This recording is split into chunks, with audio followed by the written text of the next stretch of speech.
mímọ́ tún ti ṣẹlẹ̀ lágbolé àwọn olóṣèré onítíátà. Ó dàbí ẹni wípé màá kìsì ẹ mo kìsì ẹ ló dà kó fẹ́ máa ré nísìn o. Ẹ wo fọ́nrán tí mo fẹ́ jù fún yín níbi tí a ti rí ọ̀dọ́mọdé obìnrin òṣèré orí ìtàgé àti ọkùnrin tó jẹ́ gbajúgbajà tí wọ́n fún wọn ní script wípé kọ́ máa bára fẹnu kora wọn lẹ́nu ìyẹn lórí sẹ́ẹ̀tì. Ṣùgbọ́n obìnrin sọ pé ọkùnrin yóò ní fẹnu kò ń lẹ́nu yìí o. Ọkùnrin ní ṣé bẹ́ẹ̀ náà ni tòun ṣe bàjẹ́. Ẹ wo nǹkan tó ṣẹlẹ̀, ẹ̀yin aráalé, ẹ wo bó ṣe ṣẹlẹ̀.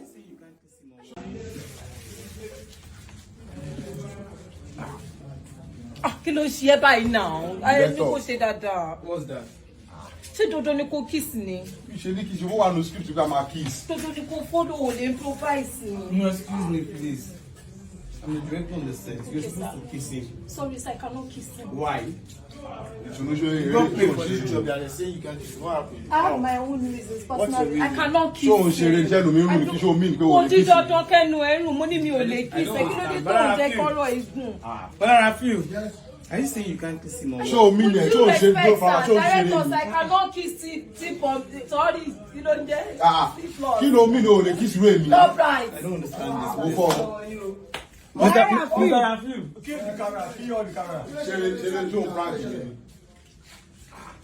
That person you cannot push, you cannot kiss. I don't understand. Ẹ̀gbọ́n mi máa rí irú insult lélẹ̀ ó sọ pé o lè kiss irú èmi.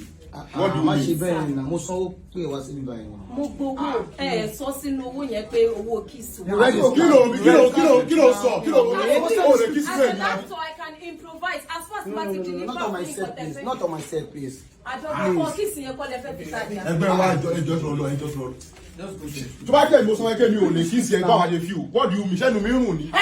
Tó fẹ́ nà mí ni mo ní mi ò lè kiss. Mo ní láyé ohun ẹ ti ń le jù. Mo ní mi ò lè kiss. Mo dẹ̀ ti jẹ́ kó dàbí ni pé mo lù. Hello guys, please strike the set, please. Let's strike the set. Strike. Lọ́rọ̀ ìtúṣọ́ ìdúró ṣe eré ló ṣe. Strike the set.